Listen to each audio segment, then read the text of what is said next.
John Gizek. I'm on the Capel Vision 2040 Executive Committee, and we just finished our first community meeting. I would encourage everybody in the community to come out and be heard, listen to what's going on, and be part of this process. And I think that we need to be wary and hopeful in the future that we put the right facilities and developments in the right place and not try to force them into places that don't fit. Yeah, all right, good. So thank you for saying that. So the discussion tonight is going to be pretty high level, right? And so coming down to the detail of what and where will be in the context of these sort of broader directions we want to talk about tonight. But point noted, right? Obviously that, part of what's important going forward is you've got to work out what you want to have and then where do you put it, right? So that's a key part. And that was a key thing from the 2030 plan too, that is, in my opinion, also a failure of that 2030 plan. So I think that point is well taken as we look toward the 2040 plan. Yeah. So you're saying that the intention of those areas was in the 2030 plan? Yes. Okay. So what you're saying is that they shouldn't have gotten a plan in the first place, or? Right. I mean, I think it was kind of misguided.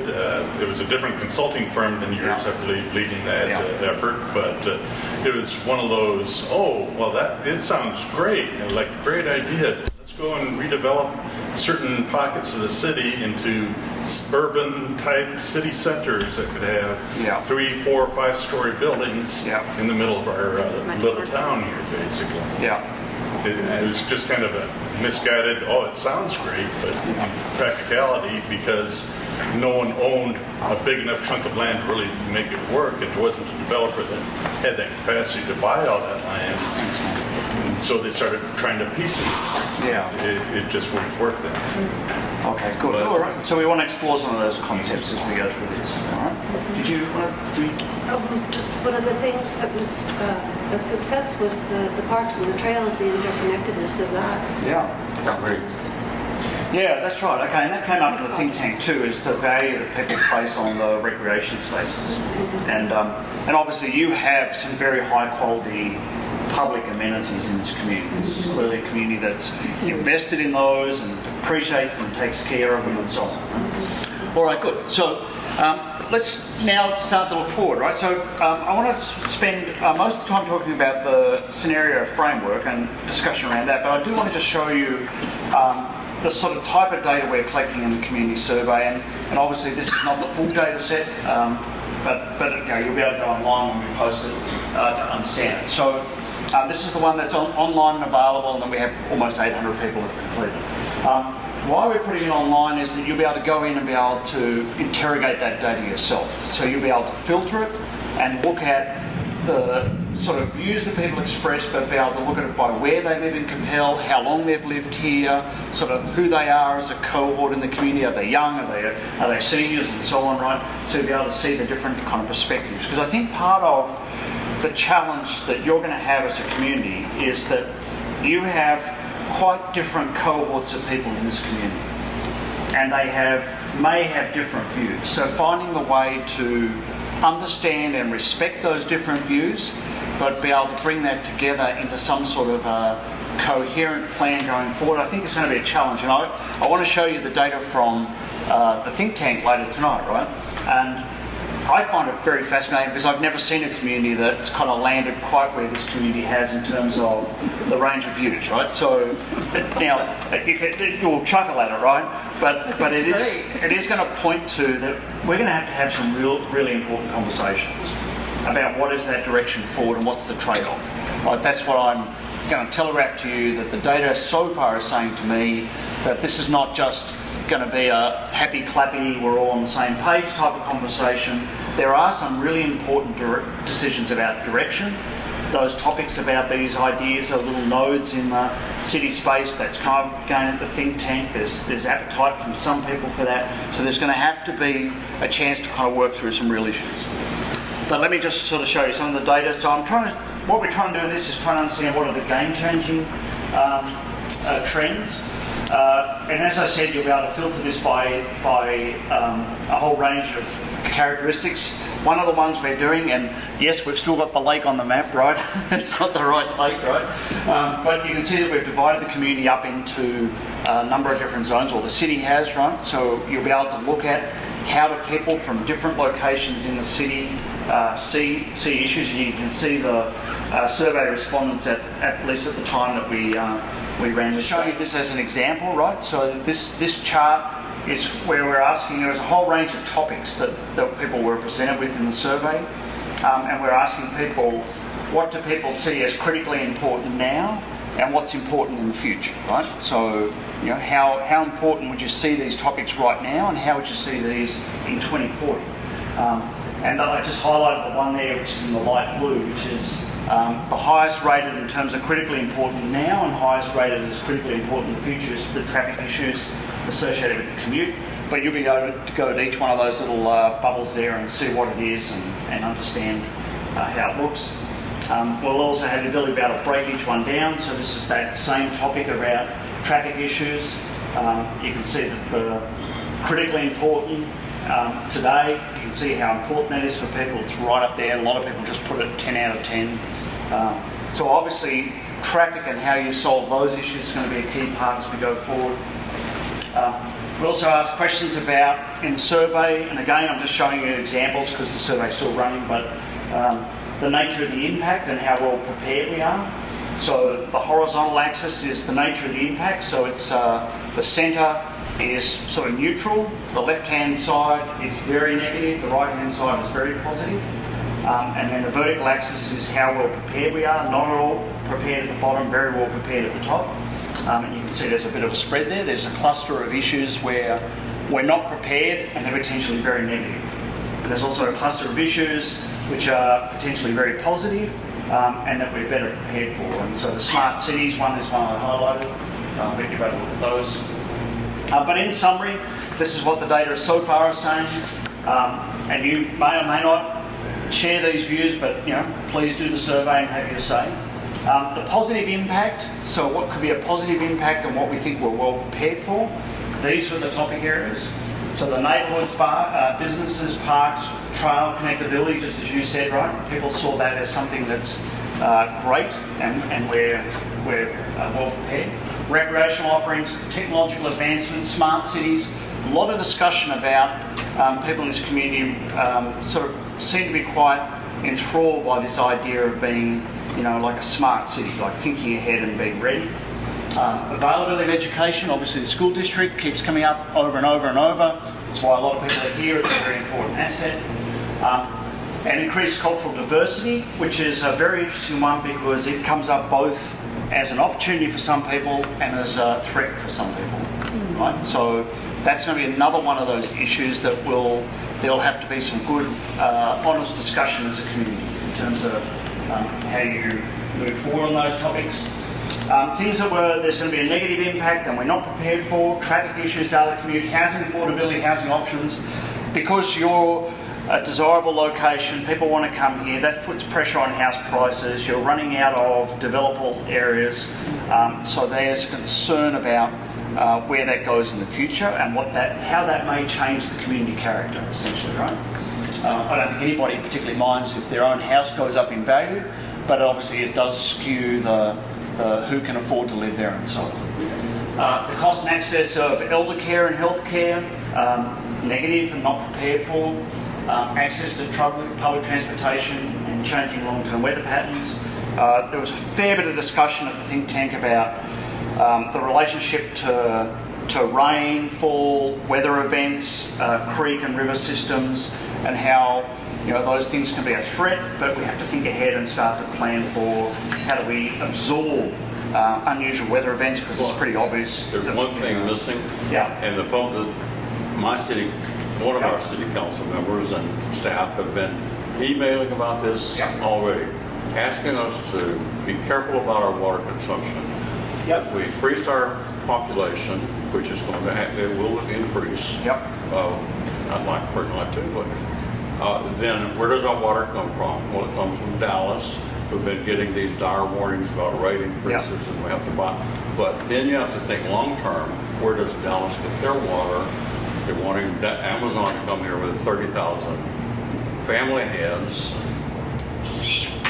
100,000 people that extend. Right now, our water supplies go all the way to beyond Tyler, and that's a long way to get water for this town. So we want to explore that in the scenarios. Yeah, that needs to be well thought about. And If you bring a person in, be sure you can provide water and sanitation. Yeah. If you can't, don't provide a house. Good. So let's see how that shows up. Right? All right. Because there's been a lot of discussion about that very topic, right? Good. So, Well, so actually, just quickly, I want to just show you some of these data sets, and then I do want to get to the scenario. So, and this is what I'm going to show you here is categorization of people's written responses. So we ask people open-ended questions. We find it very important that you get to say it in your words, right? So then what we do is categorize those responses in a broad category. So we ask, what do you believe are some of the biggest threats facing the city in the next 10 years? Traffic, high taxes, education challenges, diverging demographics, that's the sort of ageing and the younger populations, overpopulation, and so on. You can see the issues that came up there. What do you believe are the biggest opportunities for the city over the next 10 years? Economic development, quality of life, education, community involvement, cultural growth, economic growth, sensitive redevelopment, and so on. You can see the other less dominant responses.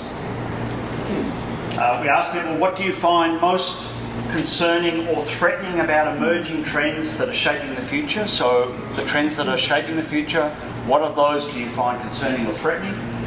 Cultural change, said in different ways, comes up, as you can see, close to 20% of respondents in one way or another touched on that, because people would write quite long, so they might have touched on many categories in a single response. Education, lack of leadership, traffic issues, loss of the quality of life, the lack of community participation, crime and safety, and so on, right? So, and again, some familiar titles there. What do you find most promising or interesting about the emerging trends? Amenities and activities, the community involvement. So again, people love the resources here. They love being part of an engaged community, and here diversity. On that other side of that equation, some people see it as a threat, some people see it as an opportunity. So that starts to come up. And then the education system, similar. It's something that people take great pride in, but people are concerned about its ongoing success and relevancy, right? So that's some of the data, right? I just show you that just as a to show you what's there, but that'll be online. But if you haven't taken that survey, please do, right?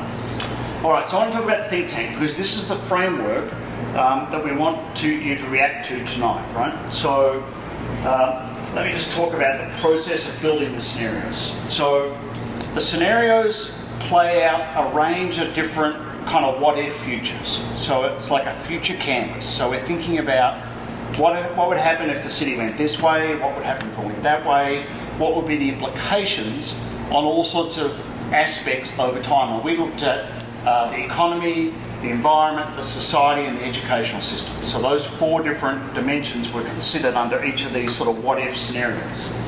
So I'm going to explain to you how we built those scenarios. So we first of all looked at the trends and the implications. What's going on in the world, what's going on regionally, what does that mean for here?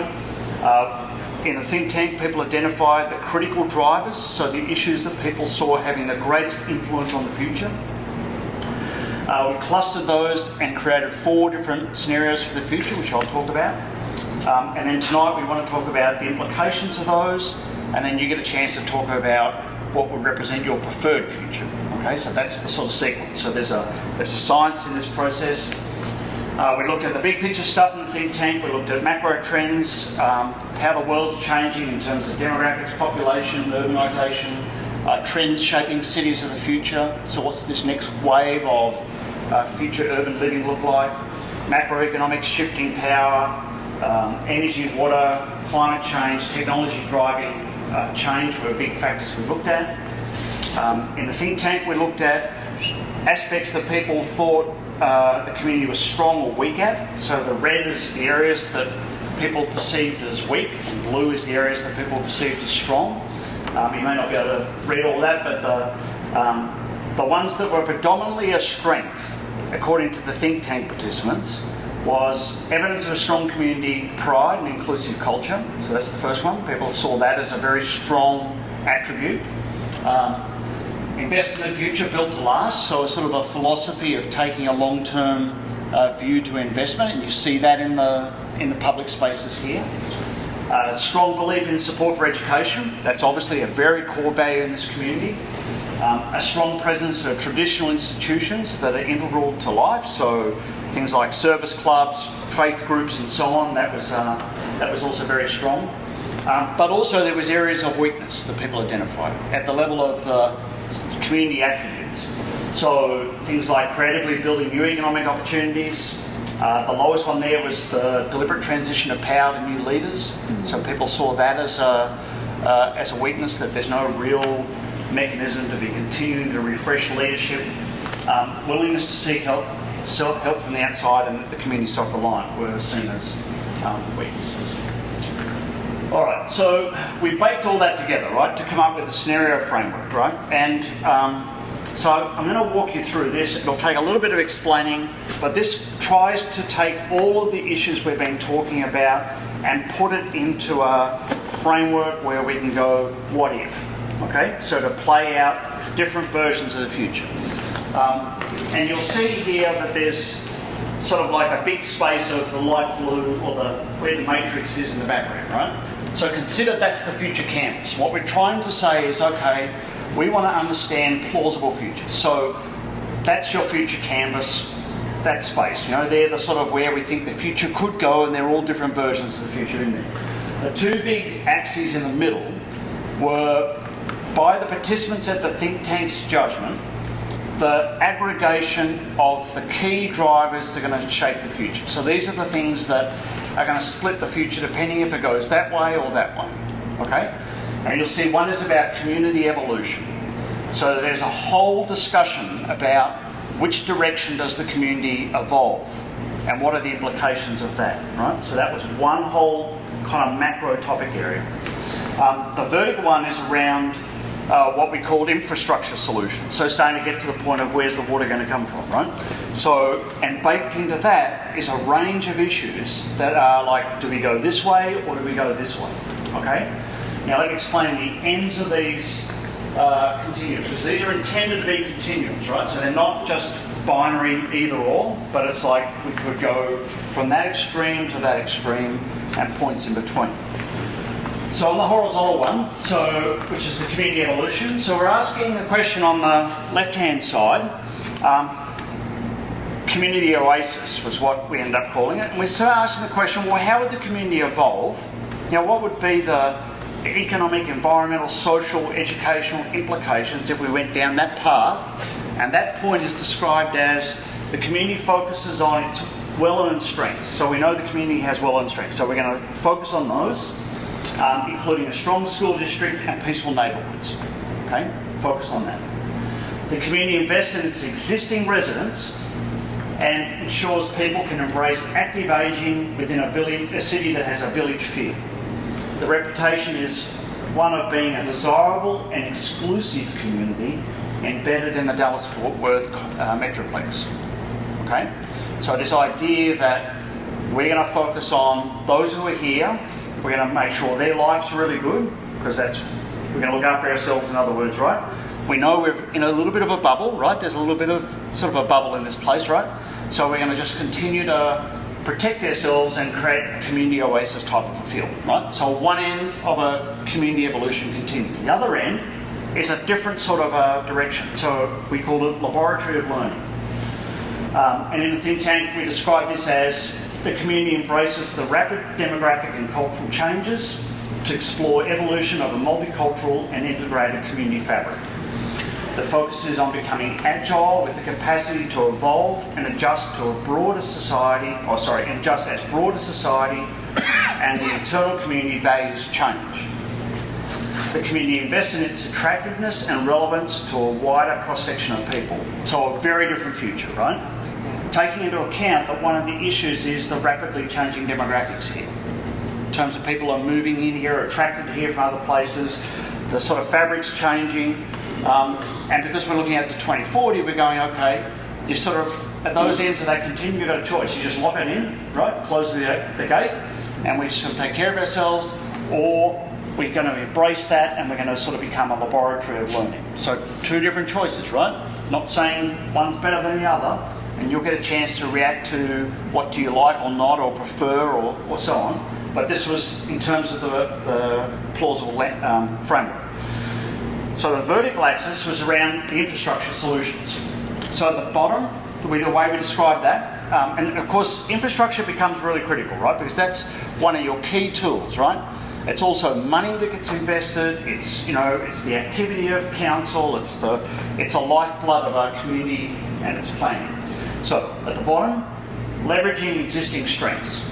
Investment in infrastructure builds on the existing investments as upgrades occur at each stage of redevelopment and replacement. So we know that some parts of this city are starting to go through that redevelopment, renewal sort of phase, right? The focus is on an efficient investment in key infrastructure. So efficient being we're cost conscious, okay? But we're also quality, but we're cost conscious, right? Efficient investment in key infrastructure, and the community is reliant on the broader regional transportation network. Housing stock and availability is dictated by the marketplace as the community continues to be attractive due to its proximity and location. Okay, so it's kind of like this. So the summary of that is, okay, we're going to take a fairly traditional approach to infrastructure. We're going to be careful about what we do. We're going to upgrade things and renew things as they come up for it. The housing issue, well, we know we're a desirable community, so we're going to let market forces take their course. Okay. And then see how that plays out. The other end of that continuum is something quite different. So it's called City of the Future. There is a focus on embracing new technology to create a smart city to tackle existing and emerging infrastructure challenges. There is a strong focus on innovative sustainable practices and resource management in areas such as water, public spaces, energy and waste. Transportation systems evolve in new ways to connect key locations internally within the city and externally to major and regional hubs. Housing stock and infrastructure transforms to create new options. So a very different and more deliberate, I guess, or more intervention may not be the right word, but sort of hands-on approach where we're going to think about some of the infrastructure challenges and we're going to apply technology to help find the solutions. Okay, so that's the city of the future, the smart city sort of concept. But also thinking about how do we evolve our residential fabric, our housing fabric to provide different alternatives for people. Right? I want to interject something. Do you know Yeah. that there is a city of the future right here in this area? Yeah. Which one? So in the Dallas-Fort Worth area? Yes, very close to us. I thought people here called themselves the city of the future. Back in the 70s, there was a move across the country for building cities of the future, Okay. planned something or another. And Flower Mound was one of those. They live, work, city, all self-contained. Yes. And now you go to Flower Mound and it's not what the planners thought they Turn would out build. the way they thought, right? And the city of the future Yeah. turned out very much different from Yeah. the planners. They all do. Yeah. All right. Okay. So good. Thank you. So they were the axes, right? And each of the scenario spaces, right? And so you can see the names of the scenarios that people described.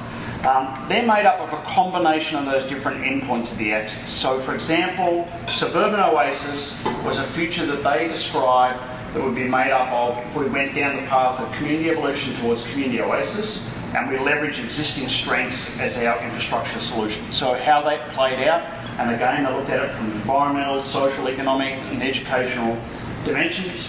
And in the report, which is almost finished, the think tank report is just going through final edits. There's 2 or 3 pages for each one of these scenarios that sort of really describe out that future.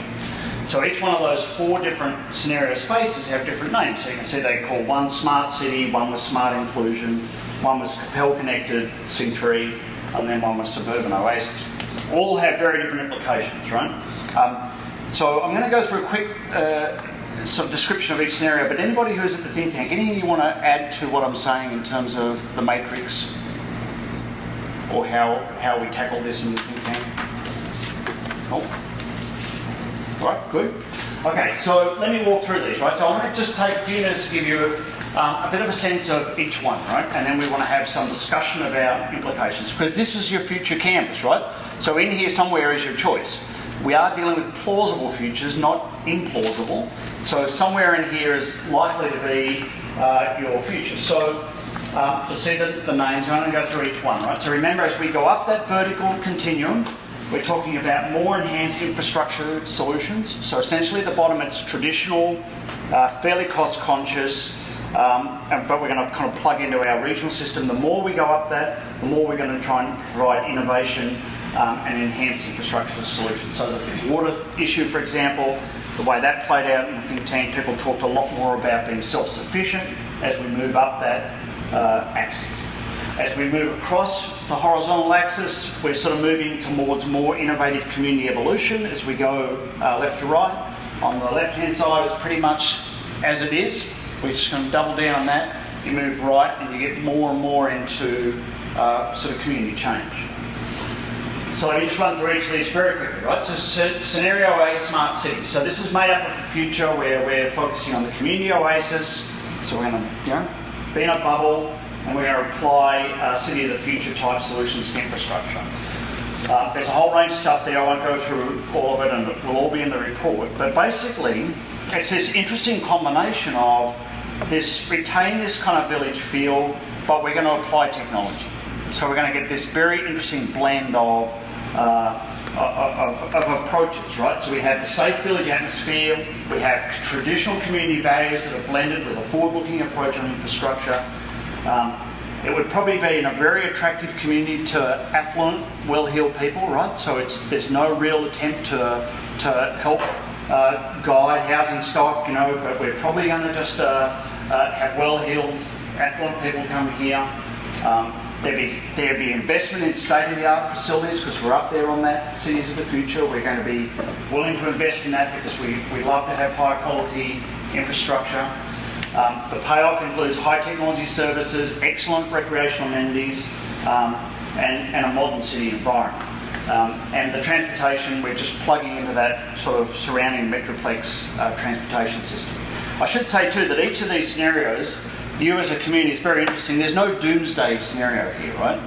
You really have, whatever you do, if you do nothing, you'll be just fine, in my estimation, right? And for most people, right, you'll just be fine, right? So this is a more nuanced discussion, right? So that was scenario A. Scenario B was called smart inclusion.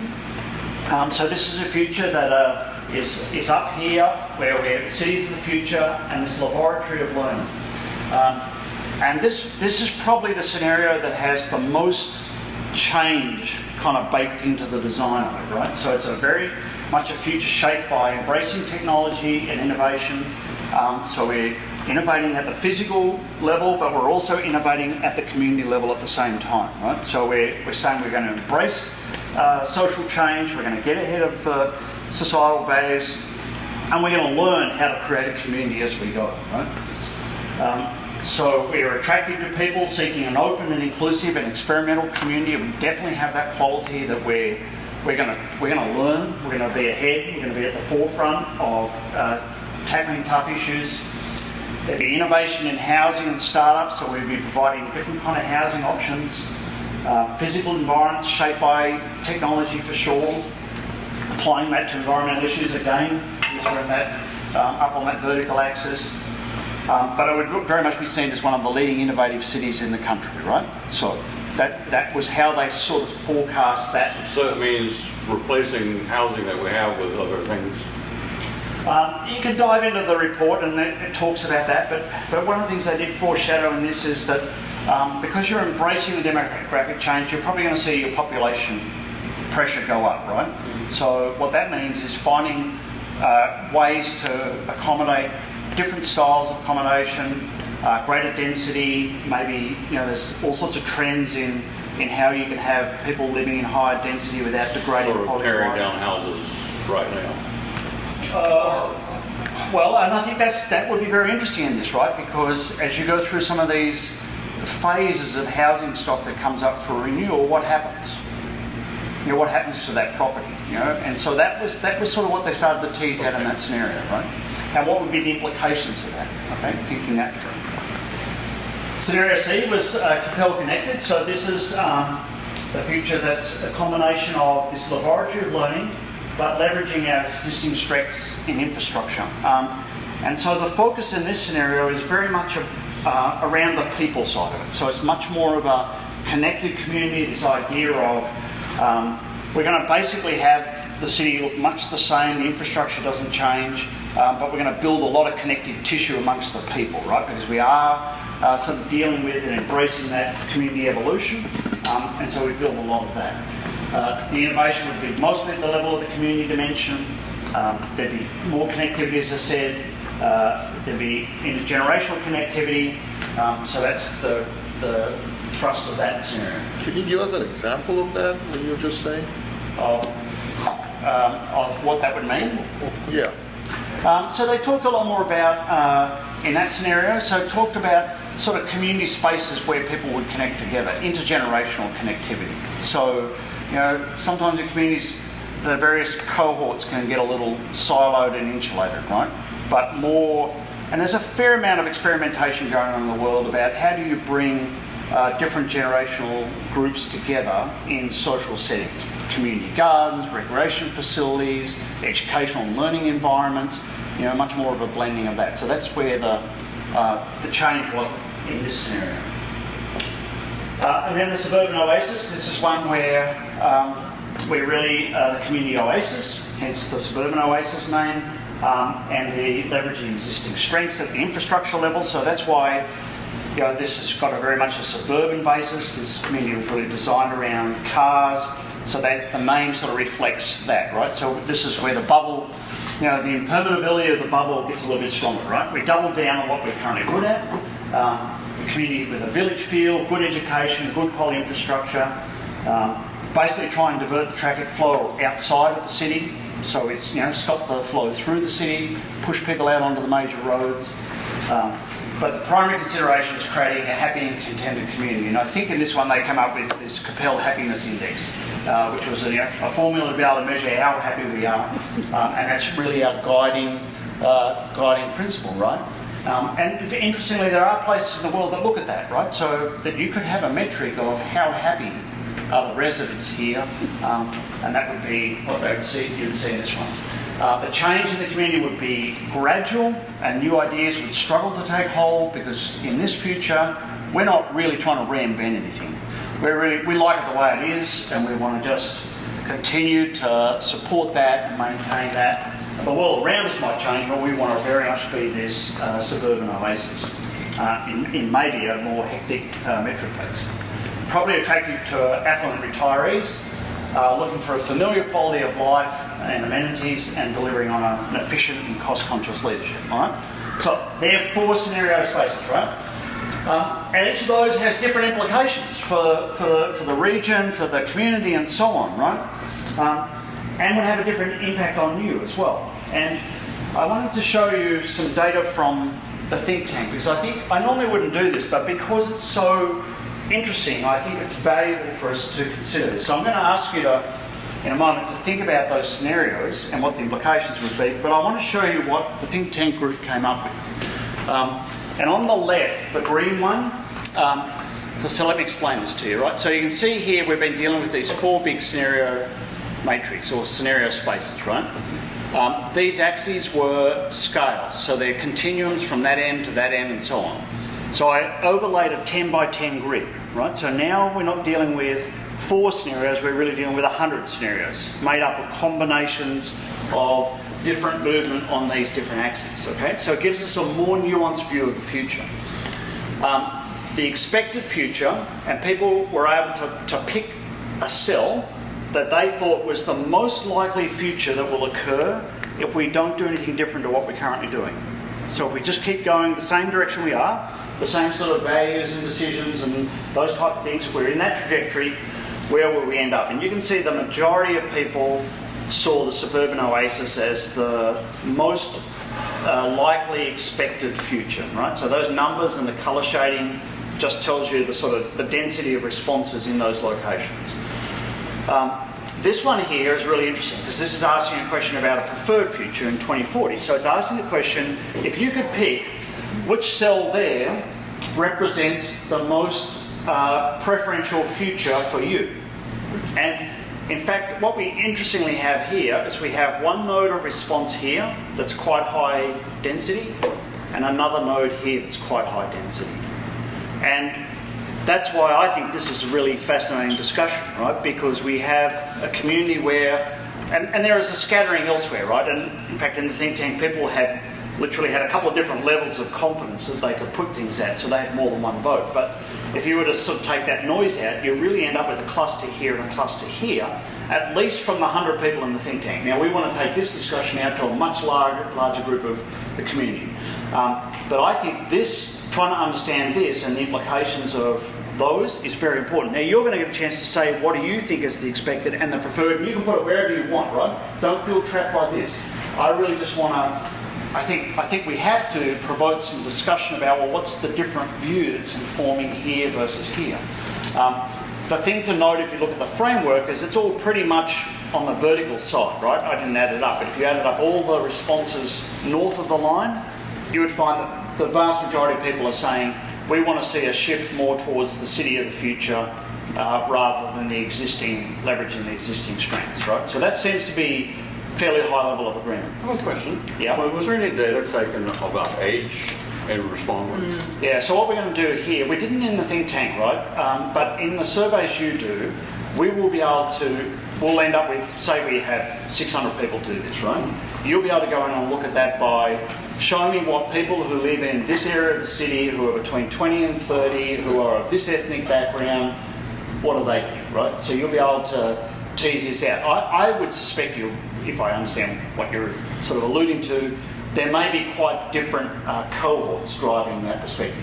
Who knows? It might be all just two different views that are shared equally across the community. It might be all young people on one side and old people on the other. I don't know, right? I really can't answer the question because we didn't collect that data. We don't have that many old people to be on one side, so there you go. Well, you know, we're talking about 2040, right? So if we're not old by now, we will be by then, right? So I wanted to put this up, and I normally wouldn't because I don't want in any way to guide your response. You're going to get a chance to do the survey, and you'll be able to put it where you want, right? As will the other hundreds of people who do the survey, right? But I think this is really fascinating, right? In terms of what's under the surface, in terms of do we go to the community oasis, do we go to the laboratory of learning? We seem to be pretty equally shared on the vertical, so that gives us a chance to help think about, okay, what do we really need to debate here, right? Because, you know, obviously, I've actually never seen a community have a bifurcated view quite like this, right? That is, I've often seen there'll be a pocket here, but to have quite equally weighted groups with quite different views, and the implications are quite profound across left or right on that horizontal axis in terms of, you know, the social fabric and how that plays out. So, I want to give you a chance, right, and you can do this with the people around you for take 5 minutes, right, to sort of think about the implications of these different futures, and what do you think that would mean? And you might be forming a view about, you know, I prefer this or that, or I expect this to happen. You know, we'll get to that, right? But first of all, just really want you to think about, okay, we have 4 different big scenarios up here. What would those implications be? What would they mean, right? If we were to really think those through. So you sort of get that kind of stronger feel to it, and then with this in the back of your mind here, you know, what's the pros and cons, right? You know, what would happen if we ended up in smart city versus smart inclusion, or what would happen if we ended up in smart inclusion versus smart city? Who are the winners and losers, or, you know, what are the intended or the unintended consequences? All right. So I'm going to leave up on the screen. I'll leave the major scenario matrix up, right? So you can look at that and just have some discussion about implications of those different possible futures, and then we'll have a broad group discussion. So at your tables, please. One thing that would be interesting is to take that and I'm overlay not going to that. be part of the old people that like to stay just the way it is. I think one of our big problems is we don't have a variety of income groups in our city. We've got too many people that have too much money.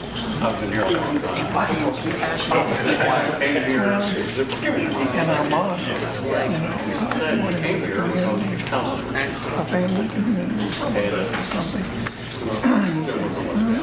Okay, what about being joined out there? That's right. And so we're sort of a suburban oasis in that regard. And yet, they tend to be smart people. And so we're wanting to be a part of the bigger world. But we don't want to give up our little bubble, as they say. I don't think it's possible to stay. Not here, because we have too many people coming in from because of all the businesses that are here. We have people coming in from all over the world. I mean, I was at one place where there's a guy from Nepal. I mean, who would have thought there would be a guy from Nepal living in Capel? And I think that's great. I mean, I'm all for that. I think that's a way to broaden the community and make it more vibrant. I think if we all stay in our little group, that it's going to get more. To me, now, not everybody agrees with that. Some people prefer to live that way. To me, I would like to see it. The only trouble with having, I think what's one of the things that's happened here is because of the businesses, we have a lot of people that stay here for a little while and then leave.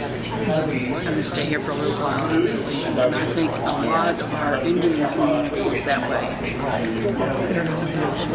They're not here. Yeah, they're not here to be here a long time. They're here to do their job and then they go somewhere else. Now, I don't know what you do. I don't know what your work situation is here. I'm retired, but I don't fit the little cozy little. I'm happy in my little retired world. I don't fit that scenario at all. I think we need a lot more technology, and I think we need a lot more inclusion. It's easy to say that you want inclusion, but a lot of people don't really mean it. I know they don't, and I think that's sad. I think they're losing an opportunity to broaden the world so that they understand people better. When you're on a little group like this, you're losing the opportunity to grow yourself. You stagnate. The thing that was shown up there that has the most negatives is here's how the power structure works here. And I'm very aware of how the power structure works. I butt heads with it a lot. Okay. That we have a very low turnout in those. Okay. Oh, it's terrible. Okay, so, but they don't want to move it to the November elections because more people would vote and have more inclusion, but then the power people would lose their power. So the way that you get elected to city council is that you first have to get on these quote little committees that they have.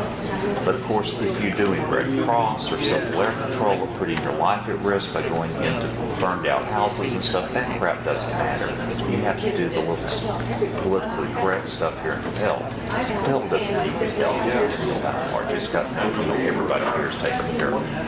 So they've got these small groups of people that and then when the folks run for council, the council says, oh, well, this person served on this economic development committee, that committee, and that committee. And so then we should promote them. So what they're doing is they're getting the very same thoughts and stuff. And so I have suggested that they like triple the size of all the committees and groups and stuff like that. Bring more people in. They have tons of people that won't volunteer for these things, but they select their little group. And then, of course, they get the same thing time and time again. In fact, page 41, J.P. Morgan Chase annual report, I brought it. It said that when people complain, and you say, oh, well, you're just that's diminishing your fault right there. I mean, you're blowing that off.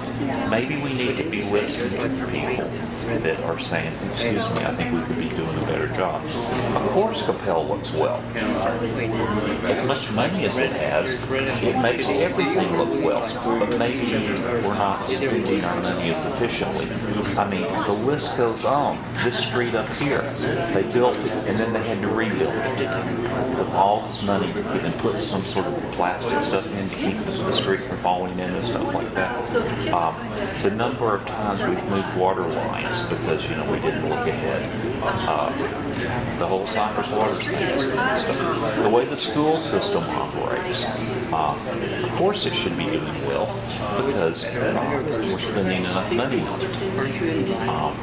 But in 2012, when Everybody Fits went belly up, and I suggested to the school system that they buy, that's not part of our plan. So they needed a freshman campus instead of having it right next to this high school where they could have walked over to elevated walkway. No, we go and we're going to build a freshman campus, but instead of just building a freshman campus, we're going to remodel a school that's been remodeled 5 times to be cheaper than bulldozer, and then we're going to go build a new middle school west and then remodel this. So we took a $12 to $15 million solution and turned it into a $90 million solution. Plus the traffic of driving all these people back and forth, where the freshmen. You're overlooking a billion things that are wrong with your arguments. And so. Okay, so just another minute and then we'll regroup. Have a group discussion. They don't include enough people. Part of it is a lot of people don't want to do that. One of the things we've had problems with is trying to get enough people to just do it. Truly. Pete and I are part of the Historical You Society. still got to have people vote. And you claim that all these people are going to vote in November. Look at the number of people nationally who don't vote in November. The descriptions in the scenarios from the I don't know why the more school board members, city council elections, because these are the things that affect the fabric I know. transportation fabric. I wish we could get them out. I'd be all for it. But sometimes who's the president? Stay in the bubble. What affects you a lot of times is more is that who's on the school board, who's on the city council. Just, focus on our community first. The thing is, how many people have been to the city Okay, so let's regroup.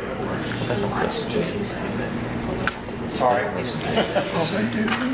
right, so let's. I want to just give us a chance to have a group discussion, and of course, likely there's going to be different views, and we want to respect that, right? And I mean, you'll all get a chance to have your say on the survey responses, but I think it's a chance for us to think about these topics and what are the range of views, and what try and have some discussion to try and find where there might be a view of pros or cons, and of course, people are at different points in their life, right? So different kind of communities or different directions are going to suit people in different ways.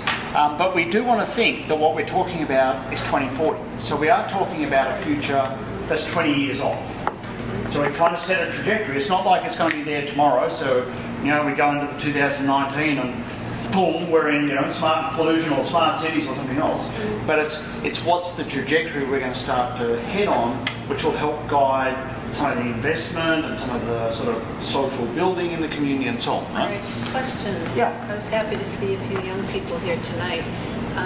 I would think that if we are looking at a vision 20 years down the road, that we would want to have a lot of input from younger folks. And has there been any kind of effort within this project to solicit their opinions? So Molly's with the city, and the answer is yes, but she can explain how and what we've got planned as well. Okay. So the September and October sessions, we have August one's happening right now. There's going to be a week of, I'll come a little closer. Yeah. So there's going to be a full week of September and October sessions as well, and those are happening in different non-city venues around town. So venues like North Lake College and apartment complexes and faith centers and places like that are being mixed into the different places offered in hopes that their membership and patrons and customers and those types will come out that might not normally show up to city stuff. And then several of the folks here tonight that are younger are here for service learning hours because we're offering service learning hours to give back time to the process for youth that do want to participate. And then we had North Lake College and the school district up to the think tank, and so they both offered to help promote the opportunity to engage to their students. Great, thanks. Yeah, but spread the word, please. How do these kids know about service hours? Because You got some? Well, myself and MSL and Honor Society, but I didn't hear anything about it. I'll let them know. Well, we haven't promoted it through the school district yet, which we will. It's just school hasn't started back up yet. So right now, I imagine you guys heard about it because you're already registered as volunteers with the city. So we put it in our city volunteer system as a youth opportunity through See, I am a volunteer and I still didn't see It's it. just for the teens. Okay. We just put it out there for certain, because otherwise, most of the time, adults don't need, the hours for anything. So we just offered it as an hours opportunity for. And this, by the way, is the perfect example of why we have a 3-month engagement process, right? Yes. Because you can get to the end of 3 months and you'll still meet people who go, what? I've never heard of this. What's this? Yes, but So it takes a while to kind of get into But this is the very first community engagement session out of Yeah. 20 to 25 of them. Yeah. So please spread the word to other people to come back to one that we offer either this week or in September or October, And we should talk including about your teens. And we should talk about the schools too, because we often will go in and do sessions in the senior classes at the school as well to target that demographic. So, all right. So, is that good? Yeah. Okay. So let's have some discussion. What did you talk about in terms of when you look at that scenario framework? There's a sort of a future canvas.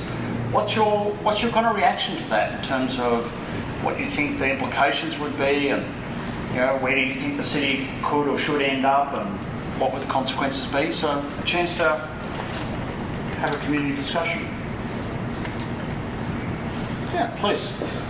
I think it's good that the trend showed that everybody's view is something has to be done to be better prepared for the future, Yeah. and that we are not going to confine ourselves in an oasis bubble, which may not be an oasis a few years down the road. Yeah.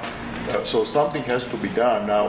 Whether which one of those two scenarios is more plausible, or where the resource is going to come from that is required to reach either one of those, that's a whole other discussion. But in general, I think it's good that we didn't confine ourselves in a current state, because I don't think that's sustainable.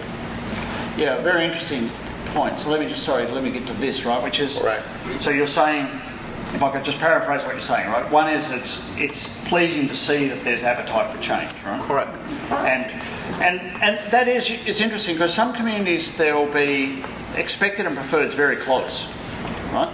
So people think it's going to turn out a certain way, and that's just fine, right? Whereas here, like while there are a few kind of responses in something that approximates the expected, the vast majority talks about change, and it's change of some significant. I mean, it's no short distance from here to here, right? Or Correct. here to here. And I think it's good that, again, what you just stated is the way I'm understanding is that appetite to change still includes elements of maintaining our city as a very lovely community. Yeah. So I think they are not really contradicting each other in No. some ways. They remain on the left-hand side of the equation. So Yeah. that's, I think, positive. Yeah. But some of the changes depends on how, and I'm not really sure how to understand some of the things that were discussed here, and nor have I really been living in Coppell quite that long. It's only 7 years, and I heard some interesting facts here from our neighbors, and I didn't realize that does make me wonder how that will come to fruition. Yeah. Changing those housing things. I mean, my understanding is Coppell has been developed, Yeah. and every land that could have been developed has been developed. And I think I got that from one of those city news correspondences early when Yeah. we moved here in 2012 or 13, that last phase of developed land was being developed. We were told that in 97 when we started Well, building there you our go. house. And So- we moved in November of 98. Well, So if you look And our builder around, told I us really that. don't see what else can be built and Okay, where can it be built. So let me give you some examples of what they explored in the think tank, right? Which is that, and by the way, so when you get to where developed, then the next thing is redevelopment, right? So that comes hot on the heels because there were areas that were, there's aging infrastructure issues here as well, right? Clearly. But there's some of the things that I think in the time frame we're talking about, right? So this is where I think the future canvas allows us to kind of like play out some ideas, right? When do you think the vast majority of cars will become autonomous? Will become a what? Autonomous. Self-driving. That's a lot further down the road than people believe. But how far do you think? 12 years. 12 years, right? So right in the middle, right, of our 20-year planning time frame, right? So what that does is it starts to release a lot of land. So if you think about how much land's tied up in parking areas and so on, in certain of those scenarios, they talk about, you know, a radical, actually, reinvention or rethinking as a sort of a exercise, thinking about, well, what if we don't need streets quite the same way as we do now, right? And so I think this is going to give us the framework, because we're in a period of society where there's a lot of technological change coming at us, okay? And, you know, and I think one thing you can do, we'll just stay a little oasis, right? And keep it the way it is, right? Well, you'll get left behind really fast. I think people here are smart enough to know that, right? If there's one thing that runs across all of those scenarios, is there's a desire for this community to be excellent.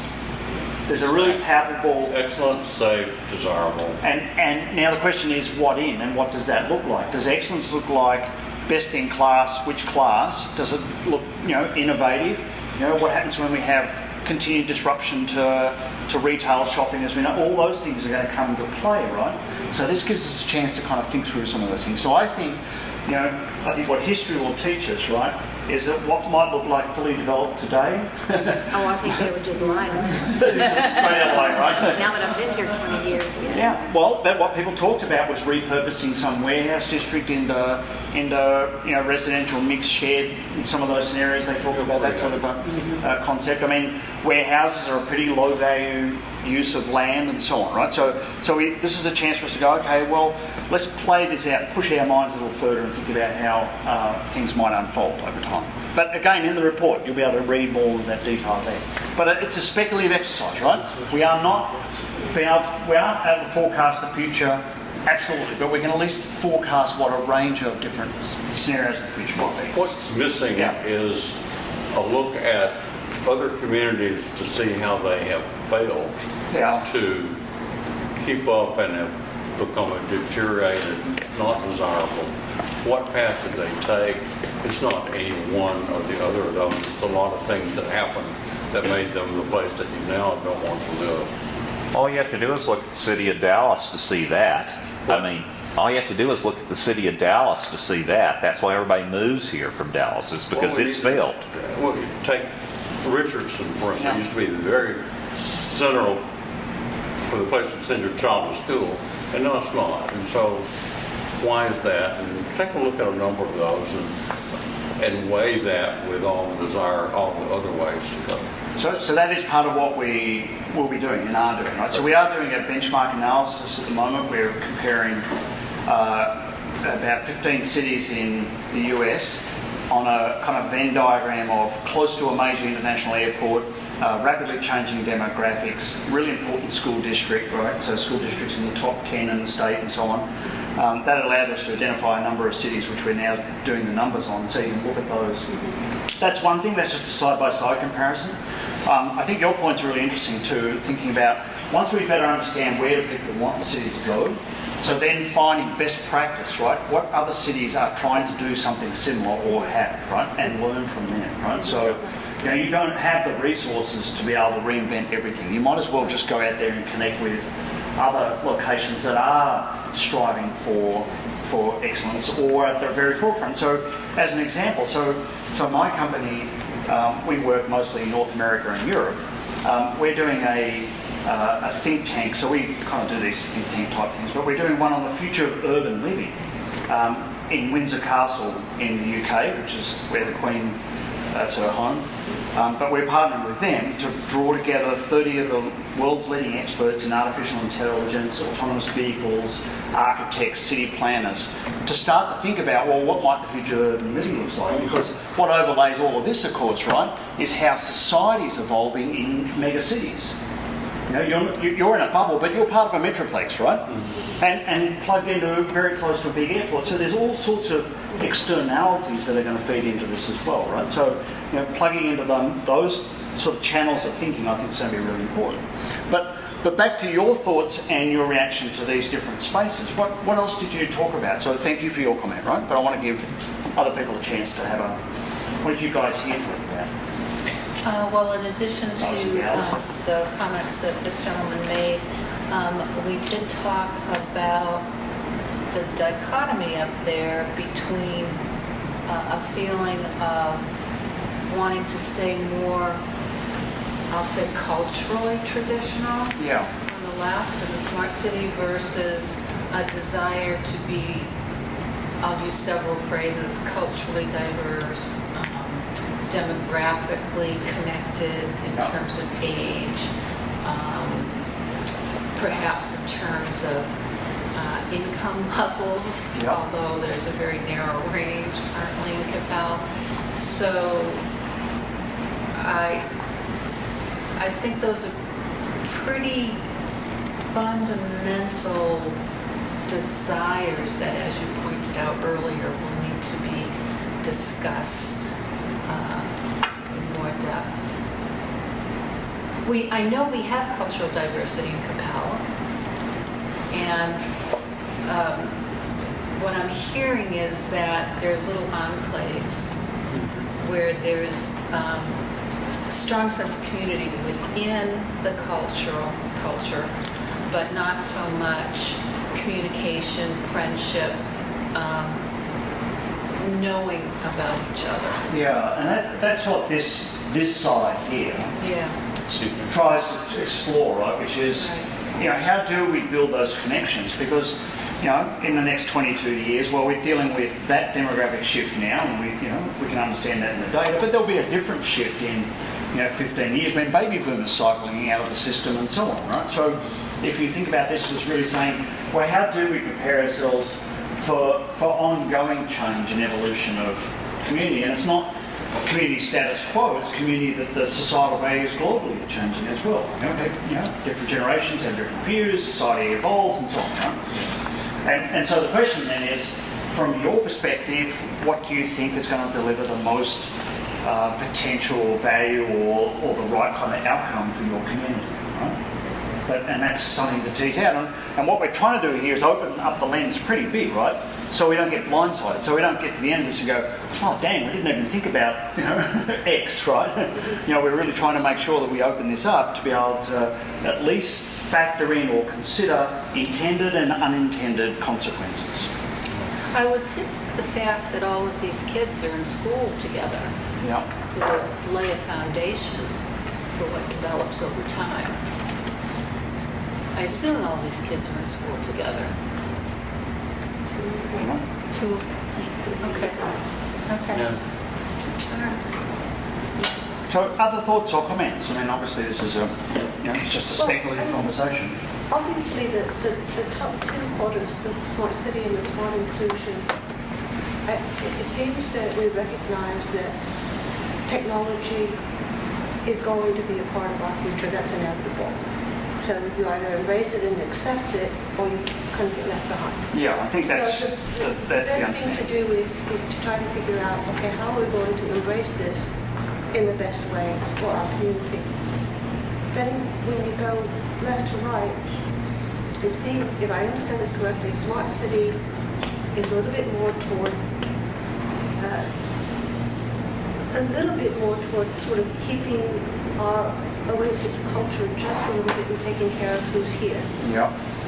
And smart inclusion is a little bit more opening up to more diversity that coming in, which loses a little bit of the character of what we have now.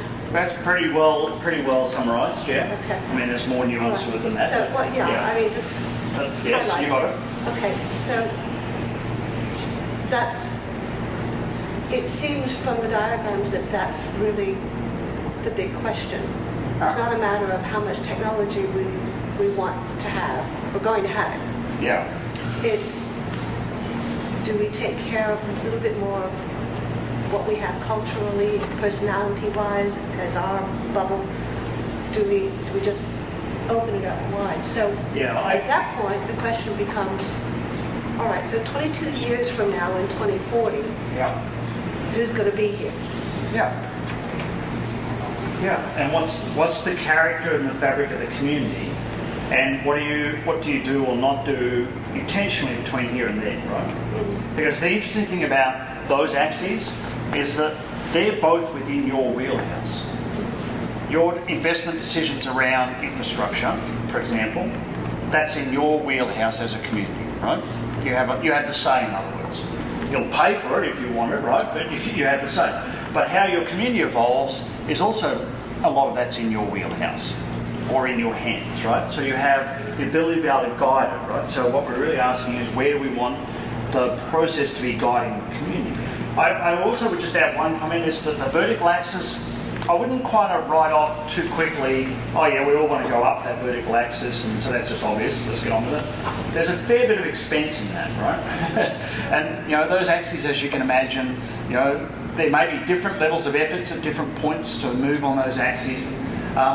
But in the scenario descriptions, the kind of future they're talking about is really thinking about a lot of stuff like local systems, local energy systems, waste management, thinking about porous surfaces. Do we need roads the same way we do? How do we really think quite aggressively about our infrastructure, our energy systems? How much of our energy, water could we produce ourselves, for example, in a world that becomes more, some resources become constrained, some are abundant, and so on, right? So you've got all this kind of dynamic change. So there's quite a lot of experimentation going up that vertical axis as well. Any other comments? Did you want to add anything from anybody who's not one of the bright young geniuses in the room? No comments? All right, good. So we are going to ask you to all have a say, right? But we want you to do it. And did we bring a pen by any chance? Yeah, so if you don't have a pen, so there's a survey here which we're going to ask each person to complete before you go. It's not as long as it looks because we've spread it out over the pages. It's